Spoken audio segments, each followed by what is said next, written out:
Bueno, y también agradeciéndoles antes de entrar en el texto su preocupación por nosotros. Algunos han estado preguntando por la salud de Hannah. Gracias al Señor está mucho mejor. Seguimos ahí en el proceso médico, pero gracias a los que han estado preguntando y por sus oraciones por nosotros. Gálatas capítulo 1. Vamos a leer desde el verso 13.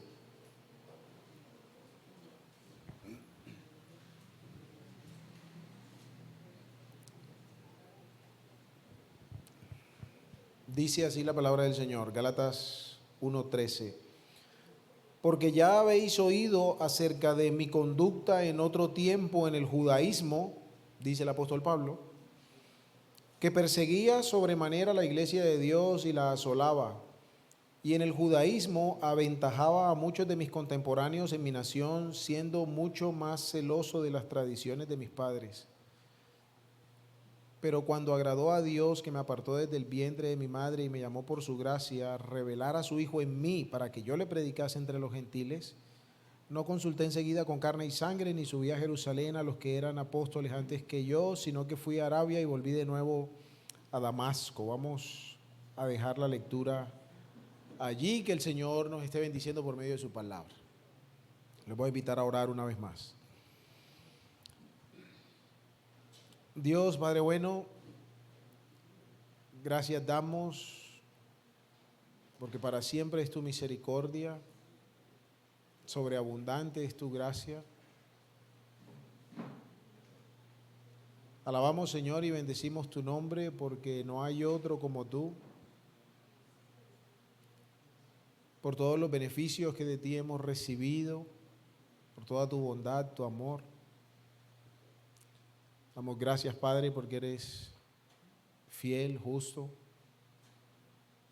Gracias damos por la persona de Cristo, a quien entregaste para la redención del hombre, a quien pusiste, Señor, para que cargase el peso de nuestra iniquidad, para que Él sufriera el juicio que todos los hombres merecíamos,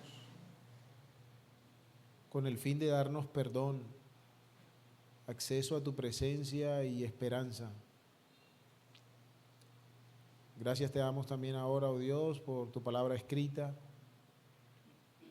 a la cual nos acercamos con reverencia, con el deseo de que tu Espíritu, Señor, la use y hable al corazón conforme a la necesidad, de manera que cada uno pueda ser estimulado, Señor, a la comunión contigo, a la cercanía contigo, que nuestros corazones sean despertados a la necesidad profunda que tenemos de ti, que podamos caminar de mejor manera con Cristo. Y aun aquellos que esta mañana aquí puedan estar en tinieblas, sus corazones sean conmovidos para rendirse ante la persona amada y preciosa de Cristo, para obtener salvación y vida eterna. Padre, guíanos, porque no es de nosotros la sabiduría, la inteligencia, y rogamos que sirviéndote de este instrumento débil seas obrando para la gloria de tu nombre. En Cristo Jesús nos encomendamos a ti, Señor, rogándote estas cosas. Amén. Muy bien, hermanos, he usado este pasaje de Gálatas en esta mañana con el propósito de hacer algunas reflexiones, digamos, acerca de nuestra propia vida en un tema que de pronto no aparece explicado, digamos, muy concretamente en algún lugar en particular de la Biblia, pero que es parte de la obra de Dios en el corazón de todos los que se acercan a Él desde que Adán fue colocado en el huerto del Edén.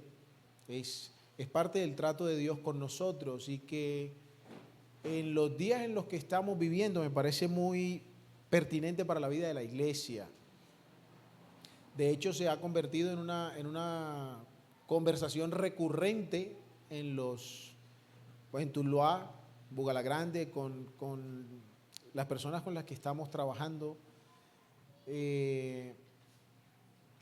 Como les decía, se ha vuelto una conversación común, porque estamos en tiempos donde la confusión reina, estamos en tiempos donde parece que el objetivo clave de Satanás y sus huestes y el mundo en general es transformar la manera de pensar, es cultivar una imagen de la vida que no corresponde ni siquiera a lo que han sido valores fundamentales en la vida del ser humano a lo largo del tiempo, mucho más cuando se trata de las cosas espirituales, cuando se trata de las cosas que tienen beneficio eterno. Entonces mi intención es meditar un poco en estas cosas, y he usado este pasaje de Gálatas porque para muchos quizá el personaje de Pablo es notorio, por tradición, por costumbre, lo que sea. Tenemos la imagen de aquel que se cayó de un caballo, ¿no? Porque un rayo de luz le pegó un día y cayó de un caballo. No sabemos si iba en caballo, pero el asunto es que cayó y tenemos ese relato. Conocemos que Saulo era un tipo ferviente, vehemente en la tradición judía. Estaba tan, como él dice aquí en el versículo 14, siendo mucho más celoso de las tradiciones de mis padres, en el celo por su religión. El hombre empezó a perseguir a los cristianos, a encarcelarlos, a matarlos o a probar sus muertes. Hechos capítulo 7 al final, después de que los judíos enfurecidos apedrean a Esteban, dice que traen las ropas de Esteban y las colocan a los pies de Pablo, lo que es un indicador de que muy probablemente Pablo estuvo como el autor intelectual de la muerte de Esteban. Fue el que dio la orden o incitó a la turba a que mataran al blasfemo en sus ojos, ¿no? Entonces, Pablo, antes de su conversión, Saulo, en su religión, en la tradición judía, el hombre fue tremendo. O sea, nadie puede decir que ha tenido un feligrés tan fiel como lo fue Pablo con su tradición. Pero versículo 15 es la expresión donde me quiero centrar. ¿Cómo comienza el versículo 15? Pero.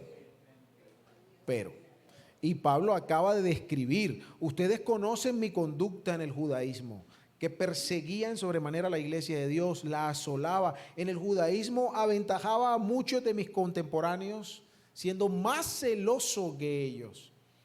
En Filipenses él da otras descripciones de su hoja de vida dentro del judaísmo. Hebreo de hebreo, circuncidado al 8º día, en cuanto a la ley fariseo, en cuanto a la justicia que es conforme a la ley, irreprensible. O sea, a mí no me echan cuento en el tema del judaísmo. Pero aquí Pablo, precisamente interpelando a los Gálatas, porque su manera de ver la vida había cambiado, Pablo les dice: pero cuando agradó a Dios, versículo 16, revelar a su Hijo en mí, para que yo le predicase a los gentiles. Entonces, ¿qué pasó con Pablo con relación a su costumbrismo, a sus tradiciones, a su celo por el judaísmo? Cuando Cristo llegó a su vida, ¿qué fue de Saulo? Ayúdenme.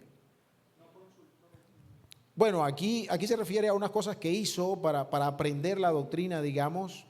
Pero en cuestión a Saulo, a lo que él era, ¿qué sucedió cuando Dios se agradó de revelar a Cristo delante de él? Una transformación total y absoluta. Exactamente. Todo cambió. Todo cambió. Nosotros le llamamos a eso radicalismo. O sea, cuando los cambios son supremamente abruptos, decimos, es radical la cosa, ¿no?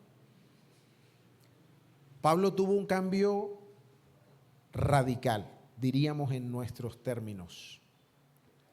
Y nos expresa Pablo dos cosas que quiero centrar de este texto. Uno, la razón del cambio. ¿Cuál fue la razón del cambio? Versículos 15 y 16. Cristo. La revelación de Dios a Pablo en la persona de Cristo. ¿Recuerdan otra vez? Volvemos a la historia del caballo, ¿no? Oyó una voz que decía: Saulo, Saulo, ¿por qué me persigues? ¿Y a quién perseguía Pablo? A la iglesia. Y se tropezó con esta voz, o bueno, esta voz lo tropezó bastante, ¿no? Y Pablo dice: ¿quién eres, Señor? Y él le responde: yo soy Jesús, a quien tú persigues. Y desde entonces Pablo no fue el mismo. Bueno, Saulo se extinguió ese día. Se extinguió ese día. La razón del cambio fue la revelación de Cristo a su vida. Fue el contacto con uno a quien no conocía, pero quien de ahora en adelante sería el eje central de su existencia. Sería aquel detrás de cuya voluntad y cuyo ejemplo Pablo viviría, como lo dice capítulo 2, versículo 20, aquí mismo en Gálatas, un pasaje muy, muy conocido, cuando Pablo dice: con Cristo estoy juntamente crucificado. Y ayúdenme. ¿Y qué más? ¿Y qué más? Oye, pero tienen trampita y no me ayudan. Ahí está. Y lo que ahora vivo en la carne, lo vivo en la fe del Hijo de Dios, el cual me amó y se entregó a sí mismo por mí. Hermanos, y ahí es donde me quiero detener. Primeramente en el asunto del motivo. La persona de Cristo en la vida de un ser humano no es un evento trivial. La revelación de Cristo al corazón de una persona a través de la palabra del Evangelio no es un accesorio para la vida. Cuando el corazón en arrepentimiento y con plena confianza en el mensaje de Dios se abre a la persona de Cristo, las cosas tienen que cambiar. Y no porque ahora tengo que hacer X cosa. No, es porque su presencia lo cambia todo. Coloquemos un muy mal ejemplo, porque comparado con Cristo, eso está lejos, ¿no? Pero mi papá sale de la casa y cuando los ratones, cuando el gato no está, ¿cierto? Pero apenas uno escucha la llave en la puerta, ¿cierto? Y el tiempo no alcanza para recoger el reguero. ¿Por qué? Él no ha dicho nada, mi papá no ha visto nada, ¿cierto? Pero su sola presencia lo cambia todo, lo cambia todo. No es un asunto de religión, no es un asunto de los nos y los sís de la vida. Se trata del tipo de relación que tengo con Él. Se trata de lo que Él representa en la vida. Y es una primera buena cosa que es necesario meditar, no solo para la vida de la iglesia, sino para aquellos que de pronto en esta mañana la idea de Jesús les simpatiza, pero no han rendido su corazón a Él. Porque una tendencia común en el ser humano, aún la filosofía es testimonio de eso, aún la misma psicología es testimonio de eso, de que hay una tendencia inherente en el corazón del ser humano de querer mejorar. Incluso uno de los hombres, proclamado mundialmente como un acérrimo opositor a Dios, como Carlos Marx o Friedrich Nietzsche, ellos estaban en esta persecución de ser un hombre mejor, pero ninguno lo logró. Ni tampoco es que hayan encontrado fórmulas muy eficientes para lograrlo. Porque no es posible. El corazón de una persona en la que Cristo no mora no tiene esperanza de transformación. Porque su constitución común y predominante es el pecado. y es lo que nos separa de Dios y es lo que nos destina a una condenación lejos de su presencia.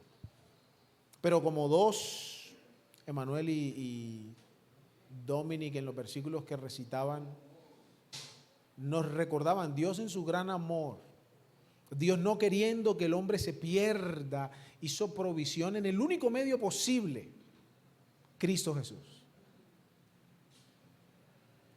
Pablo dice, Gálatas, ustedes son testigos de quién fui yo antes de Cristo y quién soy ahora después de Cristo.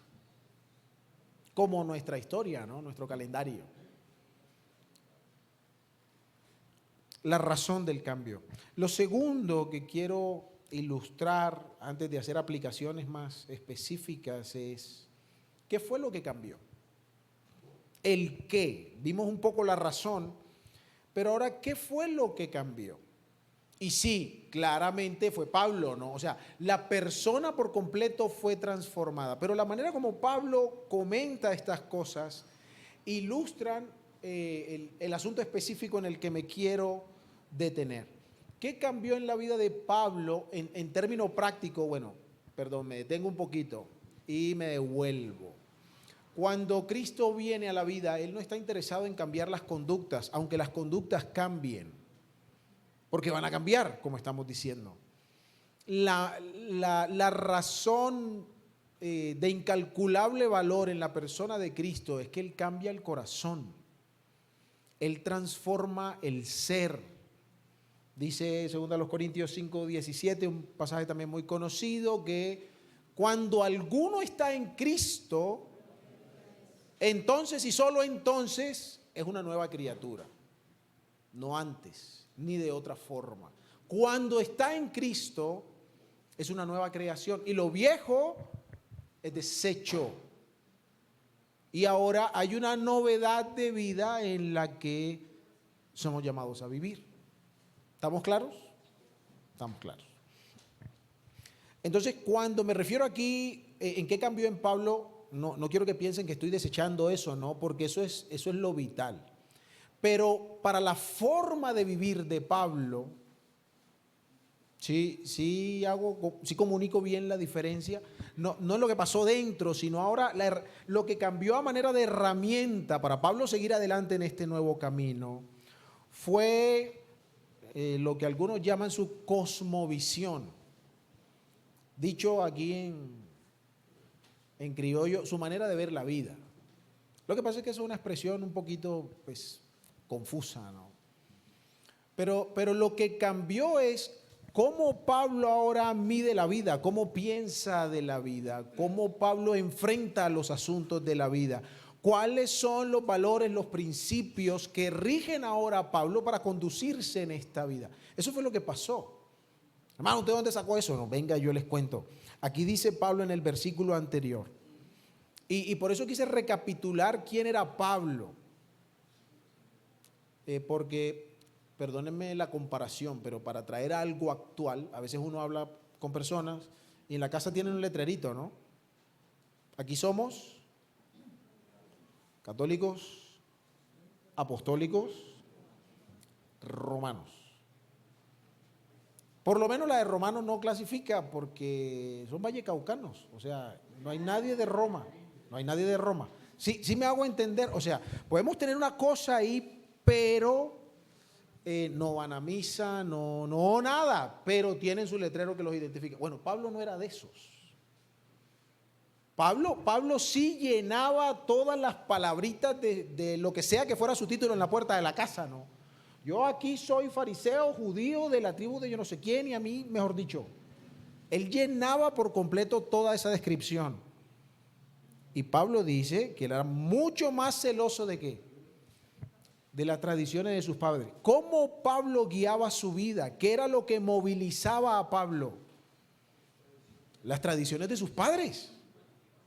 El judaísmo, su religión, su cosmovisión. ¿Cómo fue enseñado a entender la Biblia? Ahora, pequeño paréntesis. Pablo tenía una buena cosmovisión, porque aquello en lo que Pablo estaba cimentado Son las palabras que aún hoy nosotros estudiamos y en las que vemos el carácter de Dios revelado. En su Biblia dice Antiguo Testamento. A eso es lo que Pablo estaba aferrado, pero desde una perspectiva en la cual Cristo no estaba presente o tenía una imagen de Cristo muy particular, que este Jesús de Nazaret que murió en el Calvario y comenzó un movimiento todo extraño, no encajaba con su cosmovisión, con su manera de ver las mismas palabras de Dios. ¿Me siguen? ¿No me siguen? Hermanos, si se pierden me avisan, yo con gusto me devuelvo, no se preocupen. Uno costeño y con la lengua pegada es difícil, ¿cierto? Entonces lo que cambió en Pablo fue su cosmovisión. Ahora, quiero que vengamos a nosotros porque aquí es donde está el asunto. Entendamos el término cosmovisión o no, todos tenemos una. La llamemos así o no, todos tenemos una. Todos tenemos una. Ahora, ¿de dónde viene la cosmovisión? ¿Cómo uno adquiere una cosmovisión? ¿Cómo es que en el corazón de una persona se establecen esta serie de elementos que le dan una perspectiva acerca de la vida? Bueno, eso pasa por la crianza, por ejemplo. La manera como nuestros padres nos educan. No estoy diciendo que esté bien ni que esté mal. Ese no es el tema nuestro hoy. El asunto es que la manera como cada uno es levantado en el seno de su hogar afecta la perspectiva en la que usted va a enfrentar el mundo, para bien o para mal. Las circunstancias de la vida, las cosas que usted enfrenta, lo que le ha tocado vivir, las duras y las maduras, las felices y las contentas, todo ese tipo de cosas de alguna manera van cultivando en nosotros, en nuestro corazón, una manera de ver la vida. La cultura, los entornos en los que nos desarrollamos influyen en nuestra comprensión del mundo que nos rodea.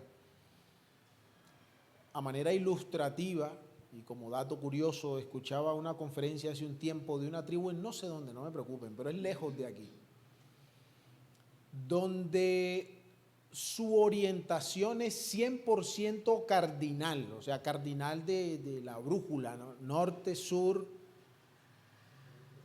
Bueno, si tengo la brújula de frente, ¿cierto? Este y oeste, pero digamos, si nosotros nos vamos a desplazar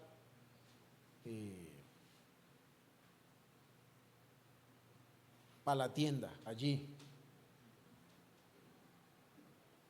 ellos definen su orientación en función del punto cardinal. Voy a ir un momentico al suroriente. ¿Me hago entender? Eso es rarísimo para nosotros. Eso es rarísimo para nosotros. Nosotros la brújula en los muñequitos o no sé qué, pero entonces ellos van para Rosso. Necesitamos viajar unas horas en dirección noroeste, qué sé yo. Y eso crea en la persona una manera distinta en la que comprende cómo sus culturas se desarrollan. O sea, el asunto es que eso desarrolla una forma de pensamiento en que la comunidad empieza a compartir valores que son muy ajenos a nosotros, por ejemplo. Y empiezan a caracterizar cosas en su diario vivir que para nosotros no, esa gente está como loca, pero para ellos tiene total sentido. ¿Qué es la diferencia? Que nosotros estamos inmersos en una cultura diferente. Usted me da mira, aquí donde estoy no sé para dónde es el norte. Yo calcularía que como para mi izquierda, si pienso un poquito, pero no tengo la facilidad de indicar para dónde está el norte en este momento, porque eso no hace parte ¿cierto?, de mi manera de pensar. Yo saco el GPS y que el GPS me diga para dónde voy, ¿cierto?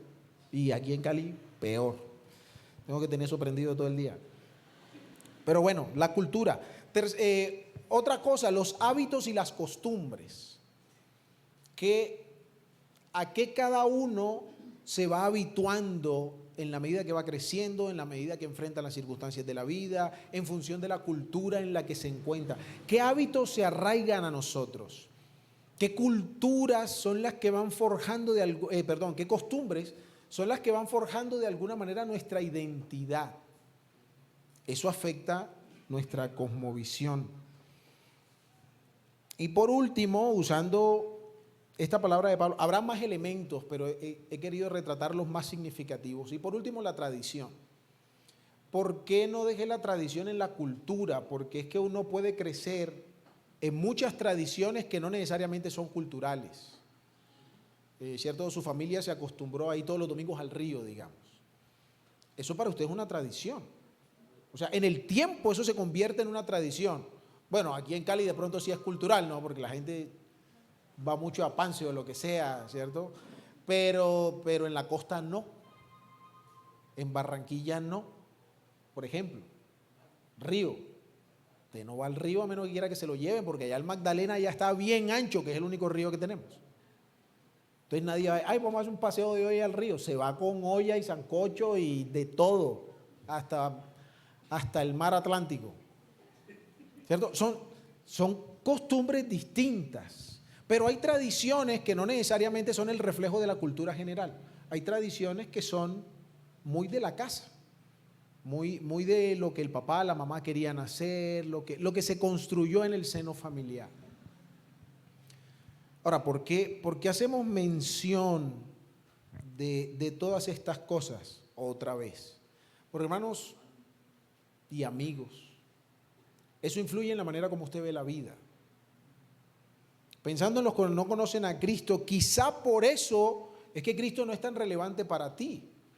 Porque en tu cosmovisión, tu mundo está tan bien establecido, tan bien organizado, tú estás como relativamente contento con lo que pasa ahí, que la persona de Cristo no es trascendental para tu existencia.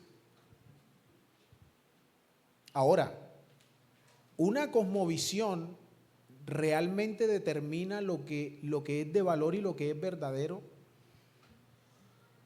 ¿Qué piensan? No necesariamente. No necesariamente. Debería ser, pero no necesariamente. Porque una cosmovisión, repito, usualmente es fruto de un conjunto de cosas que no necesariamente están ligadas a la verdad. Aquí es donde el Evangelio irrumpe en la cosmovisión de cualquier ser humano y lo incomoda, porque el Evangelio te revela lo que es cierto, que estamos condenados y necesitamos a Cristo, que necesitamos rendir nuestra vida a Él para que nuestra vida realmente tenga sentido y propósito. Eso incomoda porque en mi cosmovisión, yo nací en un hogar cristiano, por ejemplo, y yo era el santurrón del salón. Todos hacían de todo, no podía porque uno, los valores con los que me educaron eran diferentes y dos, la pela iba a ser tremenda. Entonces, vamos para la fiestica allí, no, Samuel no va. ¿Que vamos para la cosita ahí? No, Samuel no va. Es una cosmovisión, en este caso, repito, en la mía con valores cristianos, pero lo que quiero ilustrar es que en ese entorno, ¿ustedes creen que yo me sentía malo? ¿Ustedes creen que yo me sentía una persona genuinamente pecadora? ¿Ustedes creen que yo de verdad contemplaba la idea de que me iba a perder? Se perderán mis compañeros de colegio, o sea, yo voy fijo ahí con mi papá. Y no, yo necesitaba también redención. Yo necesitaba salvación. Necesitaba de este Cristo que irrumpiera en mi vida y pusiera las cosas de verdad en orden. Claro, de pronto a ojo, algunas costumbres no cambiaron tanto. Es decir, antes de conocer a Cristo yo iba a la iglesia. Después de conocer a Cristo, adivinen, seguía yendo a la iglesia. O sea, de pronto hay cosas que no cambian, pero en el corazón, Cristo transformó. Entonces ya la razón por la que yo venía a la iglesia luego era distinta a la razón por la cual yo iba antes. ¿Cierto? O voy con mis papás, o digo que me quedo, me llevo una pela y voy a ir con mis papás de todas formas, llorando y aburrido. Pero no, vayamos por las buenas. ¿Sí me explico? Las razones eran distintas. Pero cuidado con esas grabaciones, el hermano Saúl escucha eso y me regañan. Bueno, pero esto afecta a nuestra manera de vivir. Quiero avanzar rápidamente en unos ejemplos que están en la Escritura Porque quiero que nuestro corazón, particularmente el pueblo de Dios, hermanos, despierte. Porque nosotros estamos lidiando con Dios en función de cómo nosotros estamos acostumbrados a vivir. Y esa no es la vida del Evangelio. Nosotros queremos tratar con Dios en función de todos los valores, tradiciones, costumbres, facetas culturales que a mí me parece son útiles en mi caminar con Dios. Y quizá por eso es que no crecemos, quizá por eso es que no maduramos, quizá por eso es que no nos parecemos a Cristo, quizá por eso es que no somos efectivos en el ministerio, quizá por eso es que en nuestro hogar tantas cosas están fallando. ¿Por qué? Porque no estoy enfrentando la vida con la cosmovisión que Dios quiere comunicar. No estoy viendo mi tránsito en este mundo a la luz de lo que Dios dice, sino de cómo veo yo lo que Dios dice. ¿Me hago entender? Si no me estoy haciendo entender, les voy a colocar el primer ejemplo. Moisés. No tenemos tiempo de leer los textos porque ese reloj va más rápido de lo que yo pensaba. Pero si quieren pueden leer Éxodo capítulo 2. Pero yo lo voy a saltar a Hechos. Leamos ahí cortico en Hechos. Conocemos a Moisés, ¿no? Creo que casi todos conocemos la historia. Bueno, no lo conocemos, yo no lo conozco, pero conocemos la historia de Moisés, ¿cierto? Creció en el hogar de una familia hebrea en medio del pueblo de Egipto, cuando Faraón estaba diciendo, maten a todo ese poco pelado porque ese pueblo israelita está creciendo mucho y nos vamos a meter en un lío con tanta gente aquí en Egipto. Sus padres lo esconden hasta que no pueden más, lo ponen en una canastica y lo tiran al río. Uno diría como que a la buena de Dios, como dice el dicho, pero parece que esta mamá tenía la mente más clara acerca de lo que estaba haciendo. La hermanita lo sigue, la canasta llega a la hija de Faraón, ella lo toma, lo adopta y Moisés es levantado con la mejor educación egipcia. Moisés es levantado como otro egipcio. Pero en el momento en que, como la hija de Faraón no podía amamantar al niño, le consiguen una nodriza, la hermana de Moisés se ofrece, yo le consigo una, y lo lleva a donde la mamá. Entonces la mamá lo tiene mucho tiempo y la mamá coloca en el corazón de Moisés su verdadera identidad. Tú eres hebreo, mijito, pero las cosas están difíciles y te va a tocar irte con la hija del Faraón. Pero tú no eres egipcio. Tu corazón no pertenece a Egipto. Un día, Moisés ya grande, sale, ve un egipcio maltratando a un israelita, a uno de los suyos, y el hombre, y ¡tum!, le dio su golpe y lo mató. Le echó tierrita por allá. Al día siguiente encuentra a dos israelitas peleando y les dice, bueno, que la peleadera de ustedes, relájense, ustedes son hermanos y tal. Y uno de esos le dice, ¿y qué? ¿Y si no qué? ¿Me vas a matar como mataste al egipcio? Entonces Moisés huye de Faraón. Pero cuando Esteban está hablando con el pueblo en Hechos capítulo 7, cuando la iglesia está formándose, los judíos lo están atacando, Esteban recorre un poco la historia del pueblo de Israel y tiene a Moisés de nuevo, o incluye a Moisés, y en el versículo 24, 7:24 de Hechos dice, y al ver uno que era maltratado lo defendió, e hiriendo al egipcio vengó al oprimido. Miren cómo se escucha eso.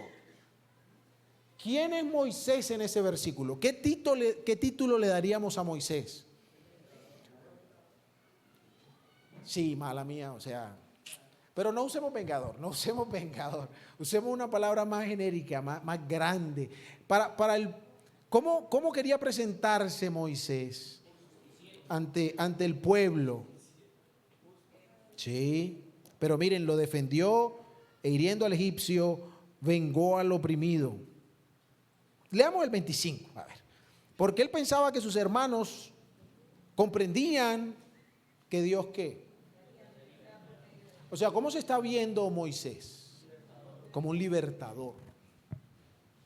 Ahora, ¿la perspectiva de Moisés era errónea?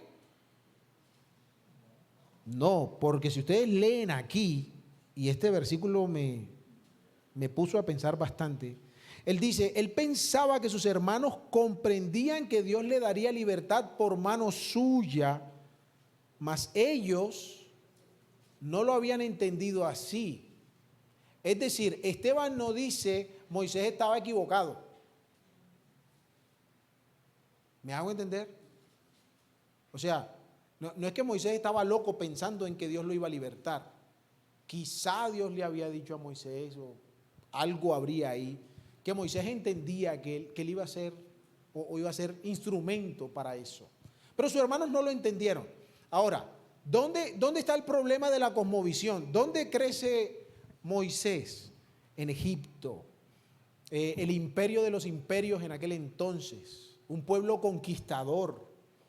De hecho, la Escritura relata en otros lugares acerca del poderío de Egipto y, a ver, o sea, arrasaban con todo. ¿Cómo la cosmovisión natural de Moisés afectó la visión de lo que era recto delante de Dios? ¿Cómo pensó Moisés que el pueblo iba a ser liberado?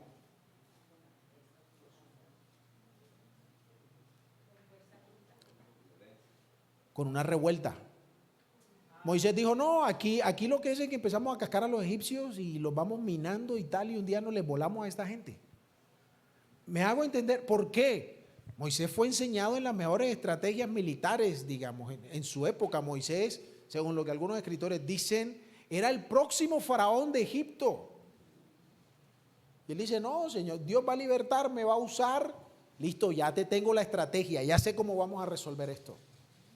¿Y qué pasó? Allá estuvo 40 años en el desierto aprendiendo a hacer las cosas a la manera de Dios. ¿Me hago entender? ¿Más claro? La cosmovisión natural de Moisés en algún punto le hizo perder el rumbo acerca de cómo Dios quería obrar a través de Moisés. Y lo llevó a tomar decisiones que no estaban dentro del propósito de Dios. Jacob, Raquel, Vito, no vamos a leer todos los textos. Raquel sabía por una promesa de Dios que el menor habría de servir al mayor, pero en el proceso que hicieron, empezaron con un poco de tramullo, decimos nosotros aquí. Rebeca, gracias.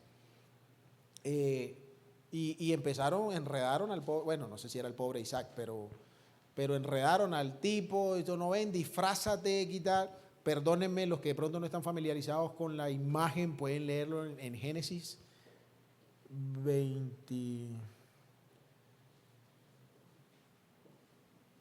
19, 20 por ahí. Pueden leerlo con más detalle, pero empezaron con una serie de engaños como para que ayudara a que sucediera lo que Dios había dicho que iba a suceder. Y eso lo que trajo fue cualquier cantidad de problemas en medio de la familia. Esaú quería matar a Jacob, que era su hermano. Rebeca también estaba ofendida con Isaac. Isaac estaba molesto porque Jacob se robó la bendición de Esaú. Eso pasó de todo en esa familia. ¿Por qué? Porque su manera de enfrentar las cosas no estaba guiada por la palabra de Dios, sino por lo que ellos creían en su corazón que sería la mejor estrategia. Abraham, habiéndole dicho Dios que saliera de su tierra, de su parentela, ejemplo de fe, sale adelante, pero cuando las cosas se apretaron y no había mucha comida, ¿qué dijo Abraham? Bueno, vamos a tener que ir allí, porque allí sí hay comida, ¿no? Dios no ha dicho nada en estos días, entonces resolvamos nosotros. Y llegando a Egipto, ve a la esposa y dice, bueno, a ver, usted está como simpaticona y aquí la cosa funciona de una manera difícil, entonces no vamos a decir que somos casados. ¿Por qué? Porque cuando un hombre poderoso veía a una mujer que le gustaba, hacía lo que fuera necesario, y si había que matar al esposo, lo mataba. Es que estoy casada. Ya no estás casada, vámonos. Esa era su manera de resolver los asuntos. ¿Ven? O sea, esa es la cultura en la que Abraham está viviendo. Y él dice, no, entonces digamos que eres mi hermana, que más o menos era cierto. ¿Cierto? Y resolvamos. Y no se llevó su regaño por Dios. El apóstol Pedro, para los que no saben, el apóstol Pedro era un poco subversivo antes de conocer a Cristo, ¿no? El hombre era muy probablemente participaba en una cuadrilla, los celotes se llamaban, unos tipos celosos de su nación, de su cultura, guerrilleros, algo así. Y cuando vienen por Cristo, hay muchos relatos con Pedro, pero cuando vienen por el Señor en el monte de Getsemaní y viene la guardia del templo a cogerlo, saca la espada y le mocha la oreja a uno enseguida. Y el Señor le dice, guarda la espada porque el que a hierro mata, a hierro muere, básicamente. Esa no es la voluntad de Dios. Yo vine a entregar mi vida por ustedes. Pedro muy amante de su Señor, pero su cosmovisión le jugó una mala pasada. Y él dijo, no, aquí la solución es hasta la muerte, maestro, pero matando también, ¿no?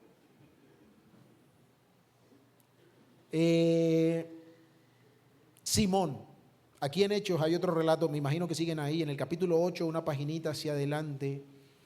Simón era un mago, un tipo que vivía engañando a la gente con hechicerías y cosas y de todo. Y un día escucha el mensaje del evangelio, ve el poder de Dios. Recuerden, es un mago, él está acostumbrado a fascinar a la gente con artilugios y cosas raras, ¿no? Y él ve que los apóstoles están predicando el evangelio y a la gente le pasan cosas raras. La gente se está convirtiendo, dejan su vida vieja, abandonan los ídolos. Él dice, caramba, ese poder está fuerte. Y dice en el versículo, gracias hermano, versículo 19, dice, le dice a los apóstoles, denme a mí también ese poder para que cualquiera que yo impusiere las manos reciba el Espíritu Santo. Pero ¿cómo lo quería? Quería comprarlo, dice el versículo 18. Les ofreció dinero. Aparentemente Simón se acababa de convertir. Está recién convertidito y ve el poder y dice, ¿de a cuánto es? Y yo quiero lo mismo. ¿Y qué le dice el apóstol? Tu dinero perezca contigo porque has pensado que el don de Dios se obtiene con dinero. Es decir, la cosmovisión de Simón de que todo se mueve con plata, pensó que funcionaba o afectó su manera de abordar la obra del Espíritu Santo. ¿Afecta la cosmovisión nuestra manera de vivir, de pensar? Hermanos. Y de pronto nosotros acá sentaditos, no, hermano, pero es que a nosotros acá no, es que acá es diferente. Bueno, no quiero entrar en ejemplos muy específicos, ¿no? Pero, hermano, nosotros, el pueblo de Dios, ¿a qué es llamado? Efesios capítulo 3, versículo 13, quiero que lo leamos juntos.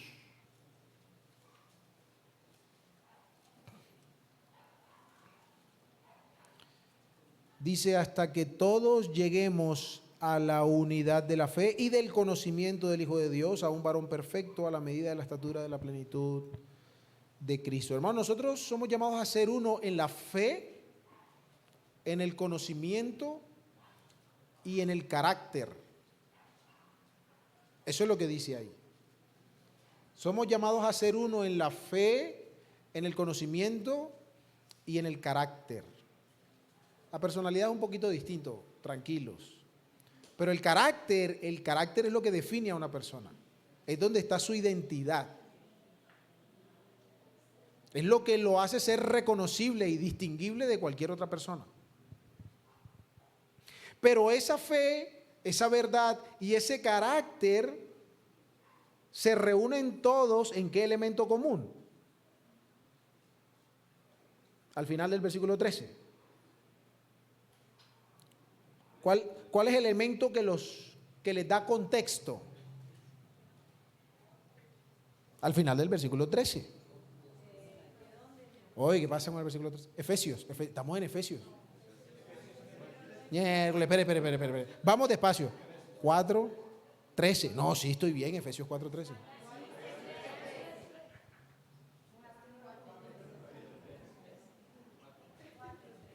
4:13. Vamos a comenzar de nuevo. 4:13. Sí, 4:13. ¿Usted qué colocó ahí? ¿Sí ven? No me confundan. 4:13, no, es 4:13. Sino que me acusaron de haber dicho 3:13. Les voy a creer. 4:13. La cosmovisión no me deja aceptar el error. ¿Ven lo que les estoy diciendo? Eso. ¿Qué es lo que une la fe, el conocimiento y el carácter? La plenitud de Cristo. La plenitud de Cristo. Entonces, la cosmovisión que el pueblo de Dios es llamado a tener es una que se conforma, pero desde aquí. ¿A qué? Ayúdenme. A la plenitud de Cristo, porque es que a mí me gusta parecerme como Cristo cuando toca tumbar las mesas y sacar a la gente del templo porque están con el desorden. Pero no me gusta parecerme a Cristo cuando tengo que sufrir la afrenta y humillarme. No, aquí dice a la plenitud de Cristo. A todo lo que Cristo es, a eso somos llamados los creyentes. Esa es nuestra cosmovisión. Pero repito, lamentablemente con la presión del mundo en que vivimos y la liviandad con la que nosotros a veces queremos vivir, ¿es eso lo que se ve? De verdad la gente, independientemente de que alto, bajito, bonito, maluquito, ¿cierto? La gente puede ver al mismo Cristo, o la gente ve una parranda de cosas distintas, raras, contradictorias. ¿Cuántos Cristos hay? Uno. Pero la gente me ve a mí y dice, bueno, ese Cristo es como mentiroso. Y ve al hermano fulano, y bueno, ese Cristo de allá es como, se me olvidó la palabra. ¿Cómo es que llaman ustedes aquí a los estafadores? Un enredado, un torcido, ¿cierto? Un chanchullero decimos nosotros, pero no sé si entienden eso. El Cristo de allá, ese Cristo de allá le pega a la mujer. ¿Me hago entender? ¿Por qué? Porque no estamos cediendo ante la manera como nosotros hemos estado acostumbrados a ver la vida para abrazar la mejor forma de ver la vida, que es a través de la persona de Cristo. Y repito, para el que no tiene a Cristo no hay esperanza. No hay esperanza. No lo digo yo, eso está escrito. Son palabras suyas. Antes dijo Cristo, si no os arrepentís, en vuestros pecados moriréis. Pero nosotros como que convertidos hemos agarrado la mecedora y hemos creído que ahora sí todo se vale, que porque ya soy salvo. Y no. Hermanos, ¿cuántos pleitos hay en las congregaciones porque no queremos ser humildes? ¿Por qué para muchos la vida cristiana resulta tan compleja y como tan intolerable? Porque no queremos amar como Cristo. Porque no estamos dispuestos a perdonar como Cristo. Porque no queremos parecernos a Él. Nos encanta andar con Él, pero déjame que yo sea yo. Y no funciona. No funciona. De hecho, a veces los valores de nuestra cosmovisión resultan más importantes que lo que Cristo dice. El clásico, el de siempre, espero no pegarle a nadie, pero con ese ejemplo parece inevitable. Dice a la Escritura, no te unas en yugo desigual con los incrédulos. Y aunque el tema no son las relaciones de noviazgo, aplica para eso. ¿Y qué dice entonces el que, hermano, pero yo le estoy predicando el Evangelio? Porque en últimas no me interesa lo que Dios dice. Yo quiero acomodar mi ruta para hacer lo que quiero. Y así como eso podríamos hablar de muchas cosas. Termino leyendo otro texto aquí mismo. Bueno, aquí mismo no, porque estamos en Efesios. Volvemos a Gálatas, 2 paginitas atrás. Capítulo 4, versículo 19. Porque como les decía, Gálatas Es una carta en la que Pablo está duramente amonestando a los Gálatas porque habiendo tenido el conocimiento de la verdad, han vuelto a su cosmovisión. Han vuelto a su manera de entender el mundo y de vivir en el mundo. Y Pablo les dice, ustedes han caído de la gracia. Hermano, es un vocabulario fuerte. No voy a decir ahora lo que eso significa, pero el vocabulario es fuerte. Para estos cristianos que andan así como de cheveroskis en la vida, él dice, ustedes han caído de la gracia. Pero en el versículo 19, capítulo 4, ojo, capítulo 4, ¿no? Versículo 19. El corazón de Pablo por los Gálatas, hijitos míos, por quienes vuelvo a sufrir dolores de parto, ¿hasta qué? Hasta que se porten bien. No, no es eso lo que Pablo dice. Hasta que Cristo, donde confluyen la fe, el verdadero conocimiento y el carácter, para que este Cristo sea formado en ustedes.